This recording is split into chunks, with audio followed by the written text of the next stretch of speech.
I was gonna, thank you. I was gonna ask y'all to give them a New Orleans welcome, but y'all already did. That was a who dat welcome to the crowd. You guys, for those of you that weren't in here in the last session, Jake Tapper and Marie Dow were in here talking about the work that Jake has done outside of his journalism work as you know him to be. And it occurs to me that sometimes when you see folks on TV or you watch politicians, you think they're just one-dimensional because that's all they can do. Lawrence O'Donnell has, in the years past and in many years, enlightened us about politics and government. And if you haven't watched his insightful commentary and his truth-telling, I commend him to you because he's one of the greats. So, Lawrence, I want to thank you for being here with us today. And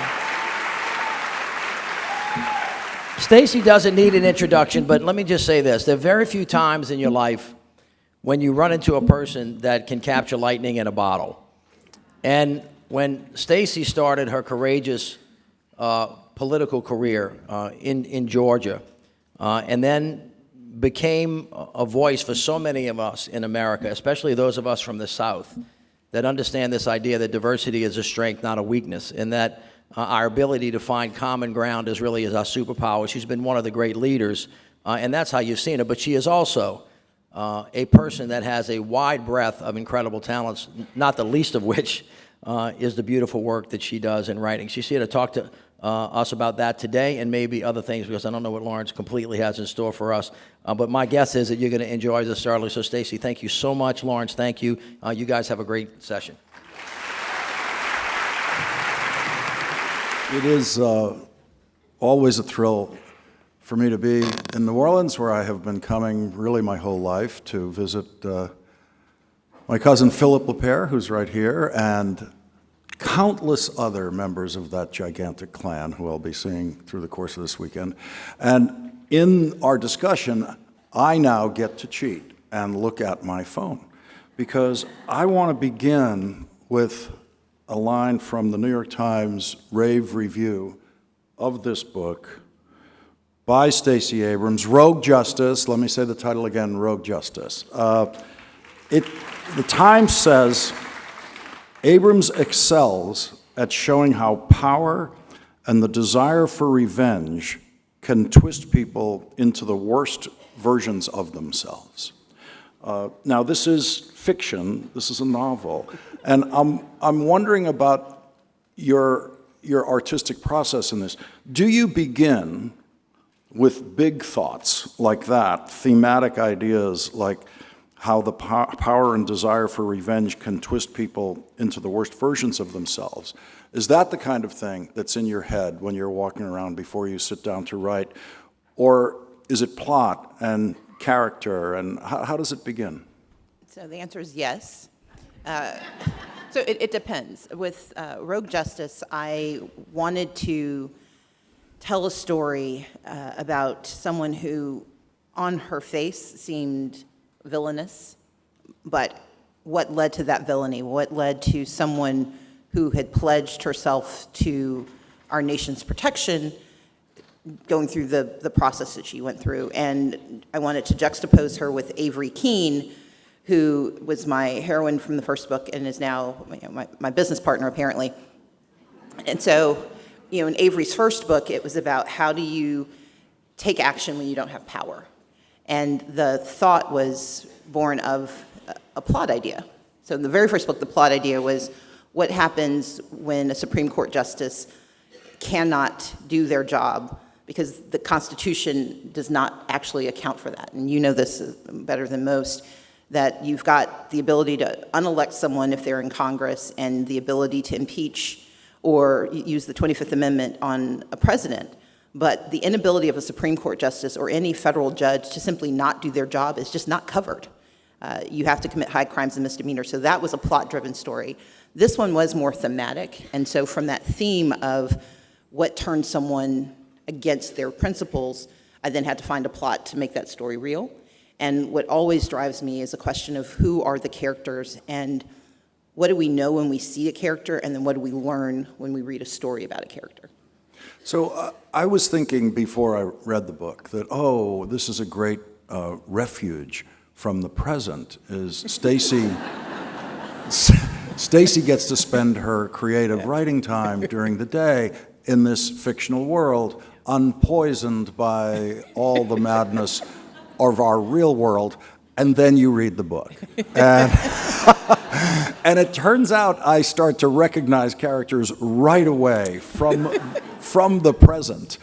So this wasn't a way of you escaping the kind of bad news world we live in now.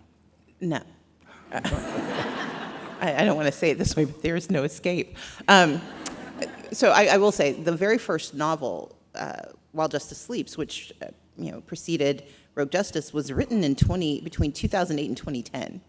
At the time, writing a story about a corrupt president who was involved in international intrigue and a Supreme Court that seemed incapable of doing anything about it seemed a bit fantastical, and no one would publish it.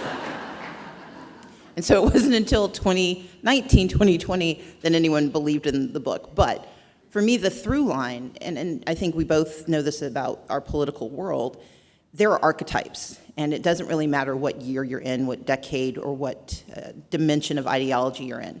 There are archetypes that are always going to show up. And so for me, part of the joy of writing is excavating those archetypes, putting them in a new space, and then learning something about not only what they would do, but how I would think about how they operate. And so if there is some escape, I can make them do a lot more interesting things than what actually happens in real life. So the themes that we discussed there at the beginning are things that you could have delivered in a nonfiction book. What made you decide to present it this way? I write across genres. So I write fiction, nonfiction. I write children's books. I write romance novels. I write legal thrillers. I write for the story I want to read, but I also want readers to want to read the story.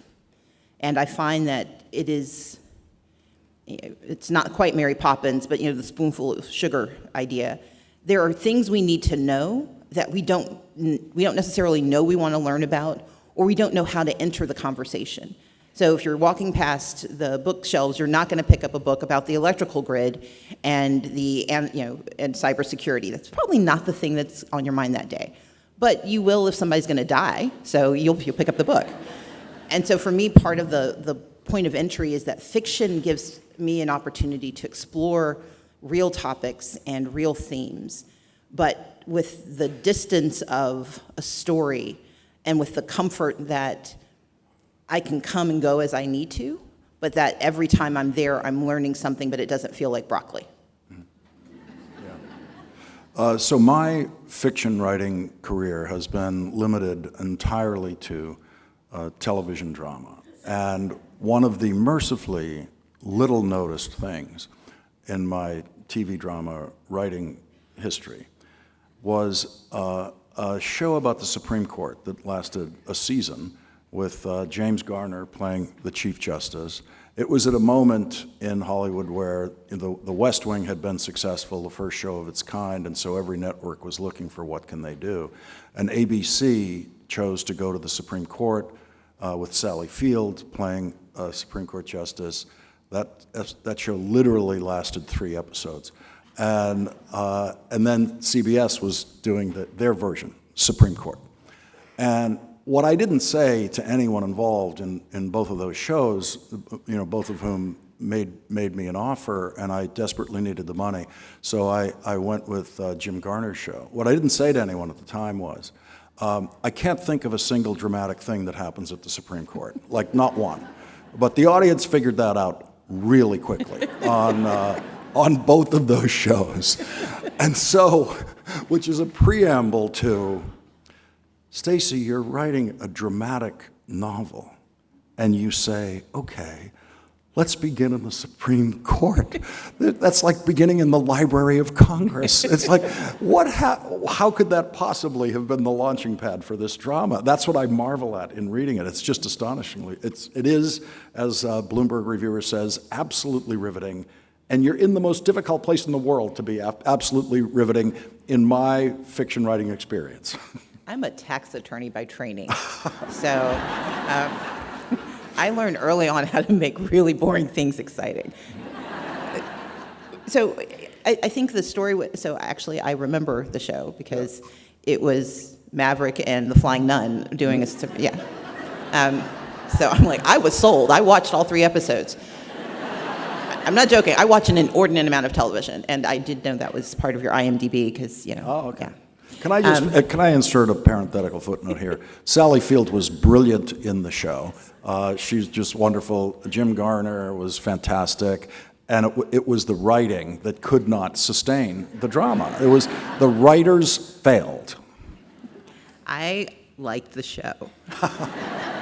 But I will say this. Part of taking what can be a, let's say, desultory topic and turning it into something exciting often requires taking the very edge of an idea and really amping that up. So I didn't talk, this book has as a central character a Supreme Court justice.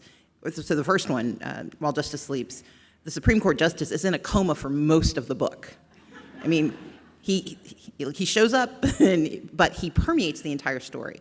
But part of what I wanted to do was not tell the story of the central theme or the central character, but go to the side. So I picked a Supreme Court clerk. No one thinks about clerks until, I don't know, the year of our Lord 2022, when stuff started leaking and people were like, who are these people and what kind of power do they have? And so part of the opportunity when you have a topic that is not the most exciting is to look to the edge of that topic and figure out what story can be told from the edge that then gives you a reason to go to the middle. And so, in Rogue Justice, I have friends who lived in Texas during the blackouts, and I started thinking about what did that mean? What did it feel like? I was doing work, or I hadn't started the job yet, but I was concerned about our electrical grid, and I'd read some article. But starting a story about FERC, the federal FERC, none of you know what FERC is. FERC is the regulatory authority, the commission that's responsible for our electrical grid. None of you wake up in the morning going, I wonder what FERC is doing this morning.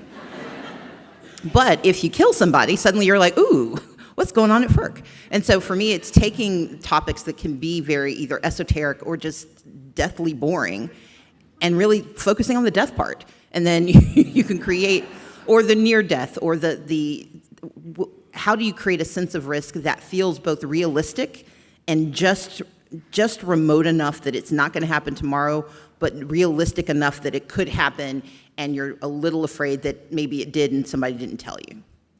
Yeah, I had some experiences like that writing for The West Wing where the first time the words debt ceiling were ever said on American television was in an episode of The West Wing that I wrote in, I don't know, season 5, I think. It was years later that those words first appeared in news on television. But I always knew there's a potential crisis there in this unbelievably dry thing that never ever came to a crisis for a bunch of standard practices in the Congress, and I never imagined that it actually would. But then, of course, reality caught up with fiction in that case. So the clerk, no one should think, oh, that's the trick. You just go to the Supreme Court clerks because they're the young, sexy characters. That's how you do the drama there. Yeah, CBS and ABC thought of that too, and they failed. They cast these young actors who are supposed to, grab the audience, and they didn't. But Avery Keene, the character you've created here, this is her second book. Did you know at the end of the first one that there would be another? No, I didn't even know there would be a book. So when I wrote it in 2010, nobody would buy it. I sent it to my agent, and my agent sort of, before him embarrassing me by actually asking people to buy it, he kind of tested it out, and he was told it was dismissed as absurd, or as that it was too unrealistic. It didn't fit into the traditional, at that time, tropes of legal thrillers, and that my characterization of politics was too far-fetched. So Avery was actually in a drawer for almost a decade, and after the 2018 election, 2019, I was doing some things. I was having a conversation about my other books, my romance novels, and someone said, one of the producers I was talking to said, have you ever done anything in legal fiction? I said, oh yeah, I wrote this book years ago, but no one's ever going to read it, and she asked to see it, and I was like, oh, okay, well, let me see if I can find it. And then suddenly people liked it because apparently it was an interesting topic. And when she came back to life, when she had a chance, when Avery finally got a chance to be seen, I reread it and I'm like, she's fun. She's an interesting character who has a lot of growth, has a lot of opportunity, and could do a lot of interesting things. And so luckily, Doubleday agreed, and they said, we'd like to see her again. It was like going on the best date ever. And so they were like, yeah, we'd like to see you again. And then they said, we'd like to see you a third time. So we're in that space now. We're not sure how deeply we're dating, but it feels like it could be a really good relationship. Right. Well, welcome to episodic television. You just have to keep going. Yeah, I mean, I would have been one of those people, by the way, in 2010, saying, oh no, this is impossible, which was one of my functions in the West Wing writers' room for that show, was to have to say, well, this could never happen and it won't work as drama, because this could never happen is not a reason not to do it. It may be a reason that it won't work. The audience won't go along with it because they'll catch how far-fetched it is.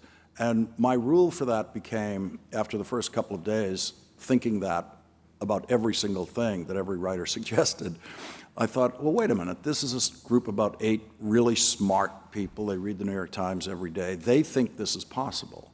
And my new standard became, if everyone here thinks it's possible, then my job is to make it work. My job is to help make it work within what I know the reality to be. And so some of that has to be going on, right? Where you know how far out of our experience, the way I'm gonna say it now is, how far out of our experience you're going in fiction. Turns out we caught up with you, right? But in 2010, you were going beyond our experience. And then, but you had to figure out, how do I make the reader feel this is believable and make them keep turning, as every reviewer of this book says, keep turning pages, you keep turning pages, you keep turning pages.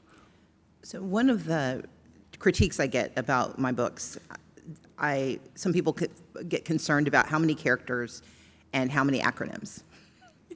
And when you're writing a book about politics, when you're writing a book about policy, acronyms are part of the drama, because you realize just how complex things are. And one of the best ways I've found to show the complexity is just to show just how many different hands and laws touch this topic.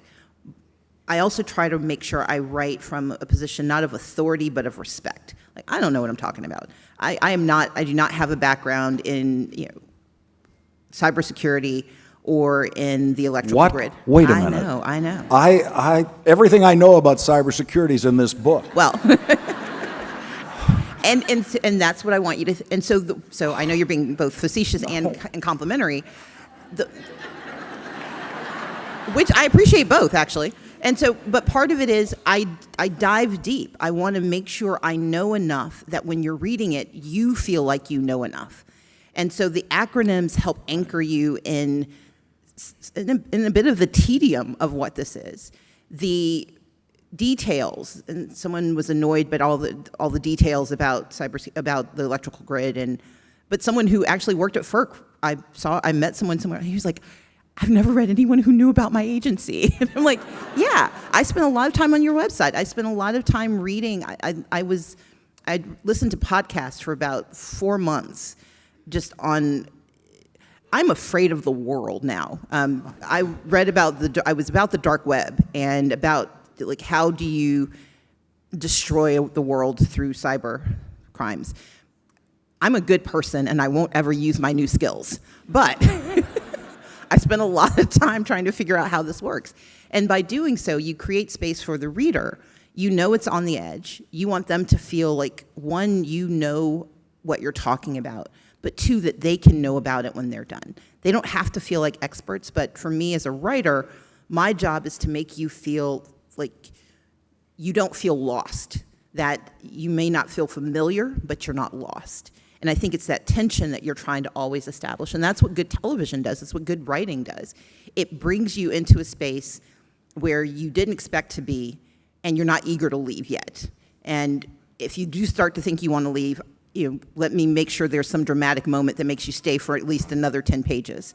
And so it's intentional. You create a problem, you complicate the problem, you solve the problem, but the solution has to create a new problem. Like if you've ever put down a book and come back 7 to 12 years later, it's because they created a problem and they either forgot to complicate it, they just solved it, and you're like, I could have done that, and you're like, why bother reading it?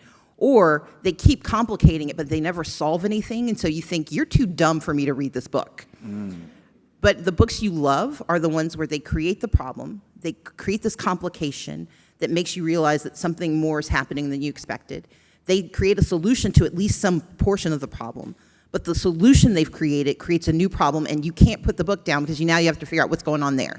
And if I do it right, I do it for 411 pages, and then you go to sleep. So. All right, that's a perfect encapsulation in the fewest words possible of screenwriting, television writing, drama. That's exactly it. So when you start on a work like this, do you know what the last page is going to be? Do you have a structure and an outline in your head, or are you one of those writers who I cannot understand at all, who start off just writing sentences and going? I am a nerd. No, so I either have a scene or an idea or a person that I want to write about. Then I write a very short 1 or 2 page synopsis where I try to tell myself what I think is going to happen. I'm usually completely wrong. I then start doing research so I can figure out what I know. So I'm actually in the middle of this process right now. So I had a synopsis. I thought I knew what I was going to write about. Then I started doing research, and I'm like, and it's AI, so I'm learning a lot about AI. I am moving to Antarctica next month. And I encourage you all to start genuflecting to our AI overlords. But I'm doing this deep dive into AI, and I'm learning about the different dimensions of it. I'm late because I'm supposed to start writing this book like 2 months ago, and if Jason is listening, I swear it's going to be done in time. But what I realized is I didn't know enough, and so I went down another set of trails to figure it out. I think I know how it's going to end. I am 90% certain I'm wrong. Because yesterday I was updating my outline. So I do a synopsis, then I do what I call sort of a deeper synopsis where I actually lay out so I do external problem, internal problem, a 3-act structure. So I lay that storyboard out, and then, this is maybe boring to you guys, sorry. And then from there, I start to fill in what has to happen.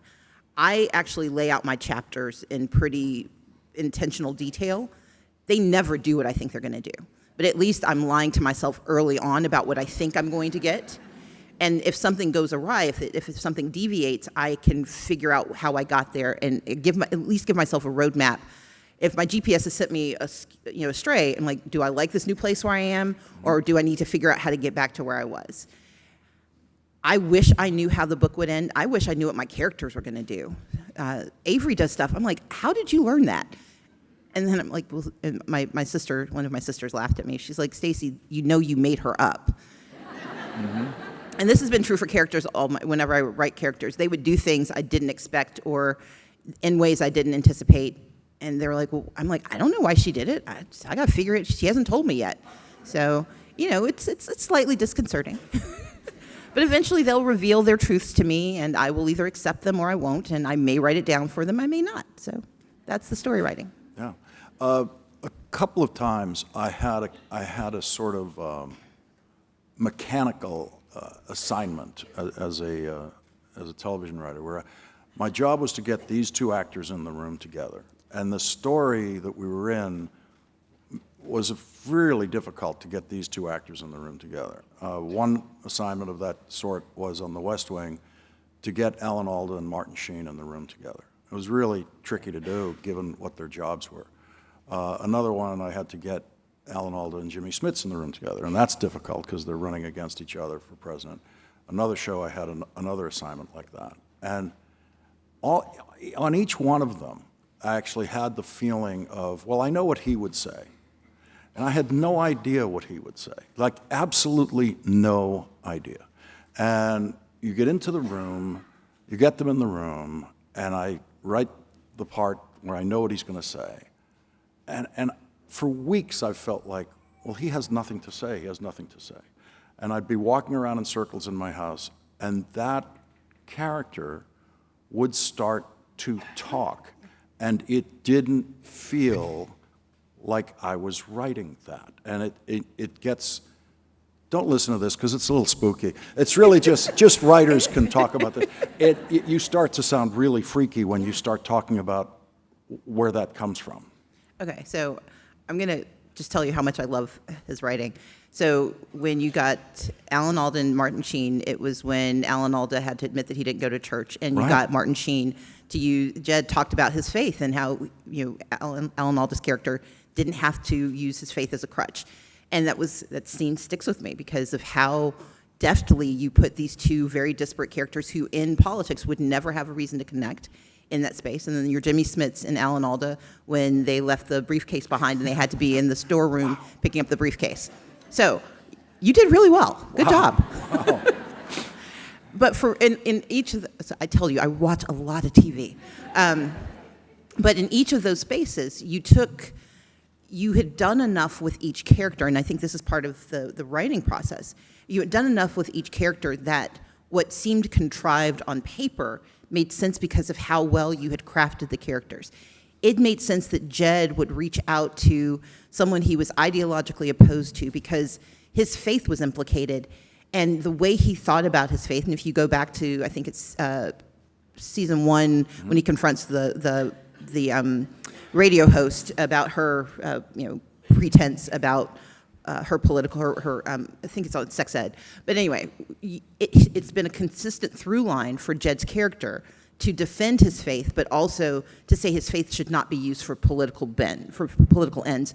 And so when he has that conversation with Alan Alda's character, it is because we've also seen the architecture throughout the seasons and throughout the scene in the episode.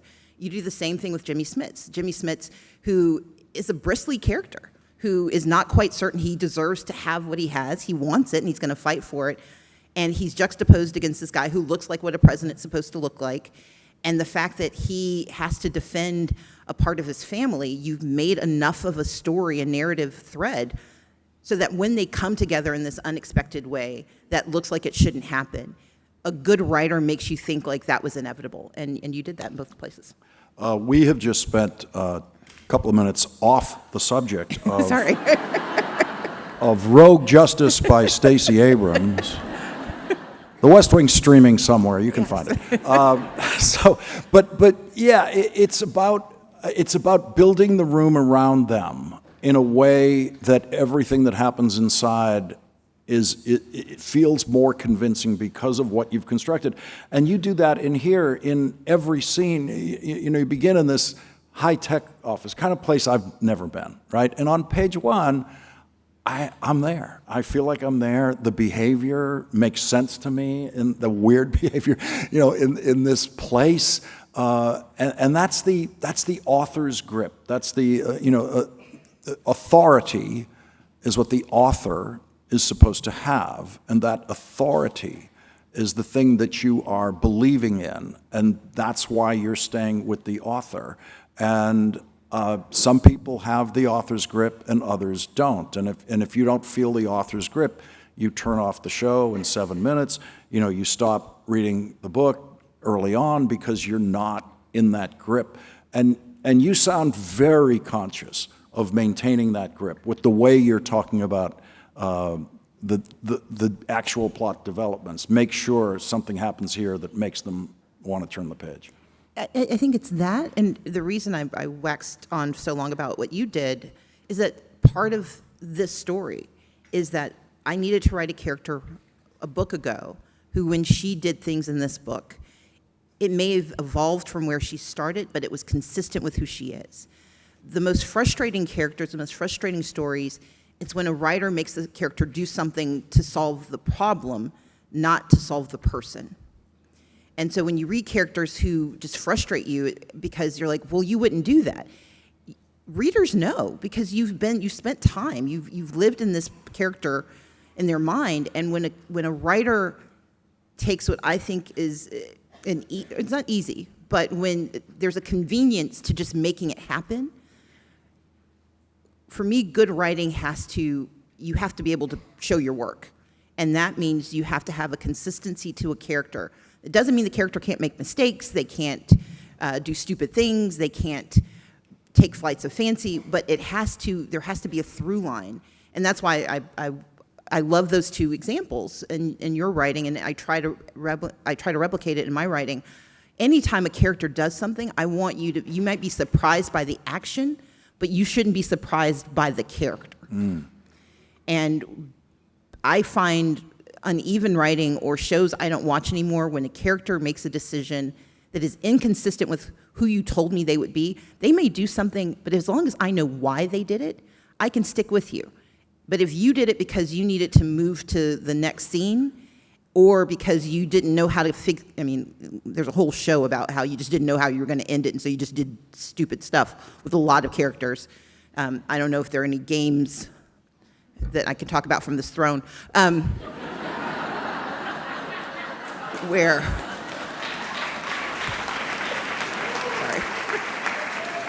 where you come to an end not because your respect for your characters has to be so consistent that your plot follows your characters don't follow your plot. And to the Davids, sorry, I do love your work, but that was really irritating. So we have 11 minutes and 18 seconds left, and this is usually when we're willing to take questions, but I'm not even sure we have the microphones set up to do that. But this is when I wish I had an executive producer in my ear telling me how to work this. But let me go back to when little Stacey or older Stacey decided she was a writer or wanted to be a writer. Where did the want to be a writer begin? My mother was a librarian, and she was a college librarian, and we actually somebody almost clapped for librarians. Go ahead and finish.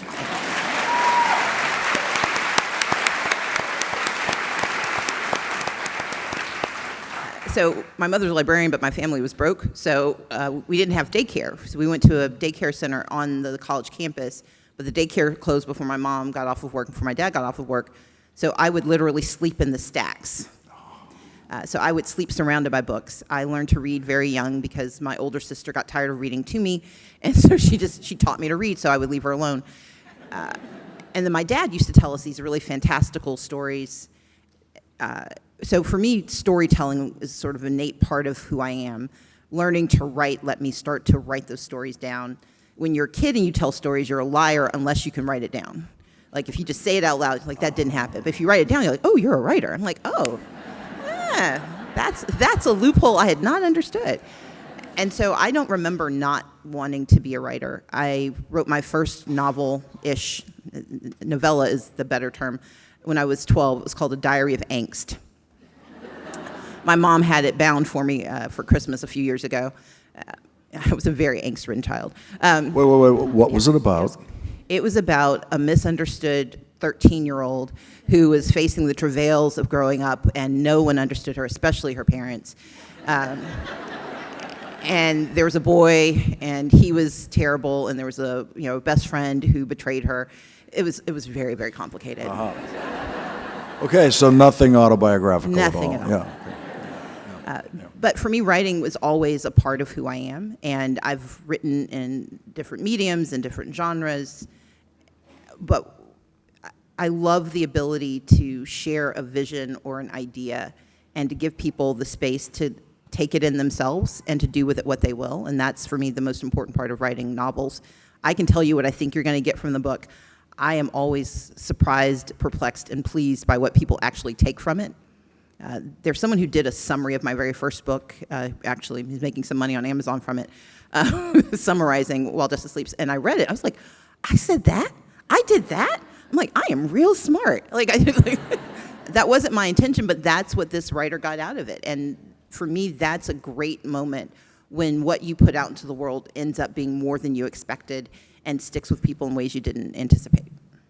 So the first books I ever read were the Hardy Boys mystery books, which in Boston, by the way, were the Hardy Boys mystery books. And so that was my idea of a book for years. And I don't remember ever thinking, and I remember holding one of those in my hands and reading it and thinking, I could do this. In fact, it seemed like the single most difficult thing in the world that you could do. And so it seemed like this thing that was done, on some higher level of life that I would ever get to, but you never felt that gap. So my mom, as I said, was a librarian. My mother would read to us almost every night. My dad is dyslexic, and he was functionally illiterate until he was in his 30s. He learned to read better by reading to my youngest sister. But my dad would tell us these very complicated stories. There are 6 of us, so he would have to satisfy a very large audience with very diverse taste. And he would have to layer on different stories in the middle, and he'd have to remember what he said the week before, and there were monsters, there were flying cars, there were all kinds of things in the story, and they always made sense. And so I learned about writing from my mom, but storytelling from my dad. And in my mind, those were always of a piece. So I was never disconnected from the idea that I could tell stories, and I always respected the capacity of the writing of those stories to be something I could do, because a lot of people had done it. I mean, there were like entire rooms and shelves filled with people who figured this out. And I'm like, well, if they can figure it out, so can I. So in 2010, it turns out you're writing about our future, and only you knew that, and no one else knew that. So, Stacey, it's 2024. And I'm wondering what's going through your mind about 2030.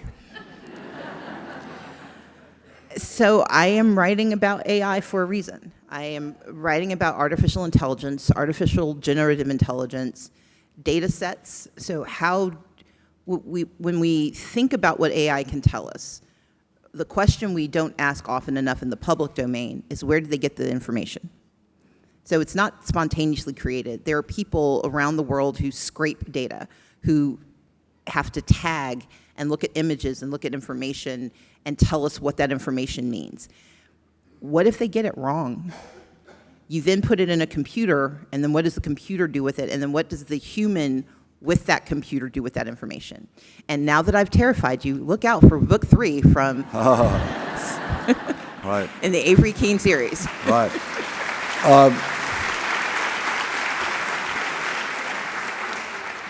So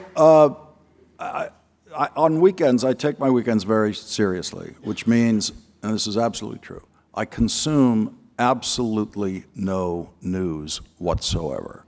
I cleanse myself from that poison, have nothing to do with it. I return to it at the last possible minute on Monday to have to say something about it on Monday night. So, just so you know, I'm perfectly happy to sit here in this fictional world and this fictional discussion of fiction writing. Nothing could bring me more joy. But just as a curiosity point about the audience, a little show of hands. How many of you, just by a show of hands, have political questions for Stacey Abrams?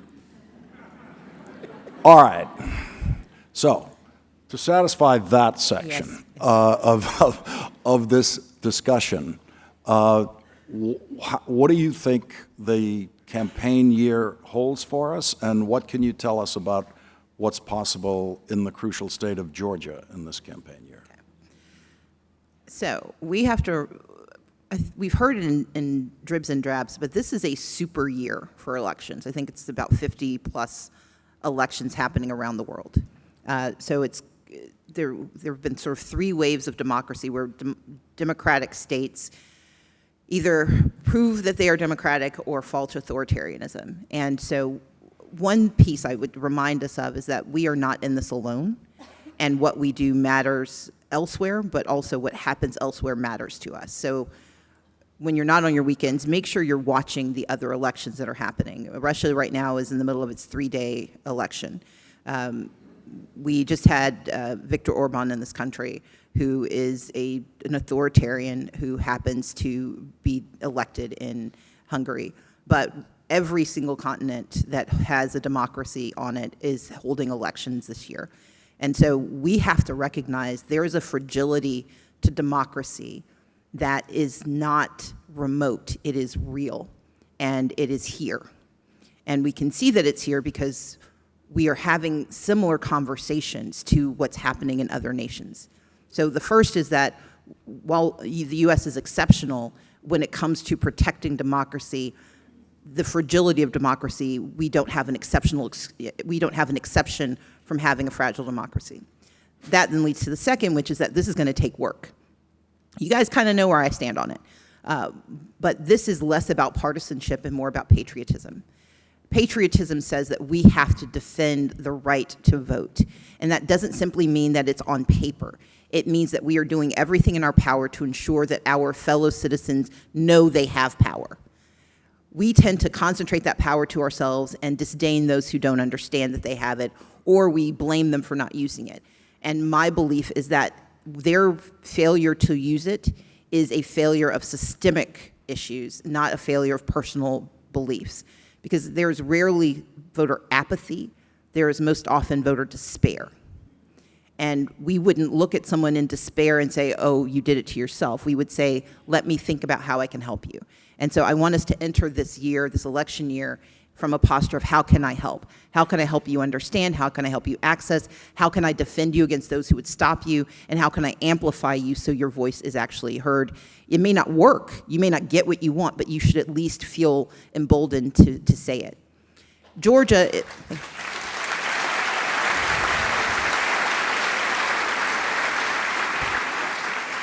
Georgia's complicated. We are purple. And what purple means is not that we've turned a corner and now we win every election. It means we have to fight in every election. We have to work in every election. We have to relitigate the opportunities of each election.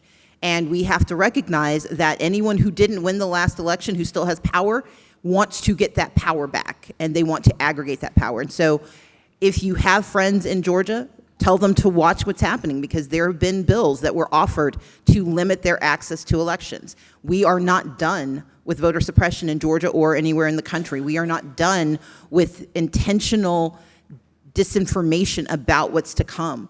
And so we should see Georgia as a bellwether, as an avatar, and as a call to action. And I'm going to be doing my best in Georgia to get good done, and I encourage you guys to do it anywhere you are for everyone you care about. So thank you.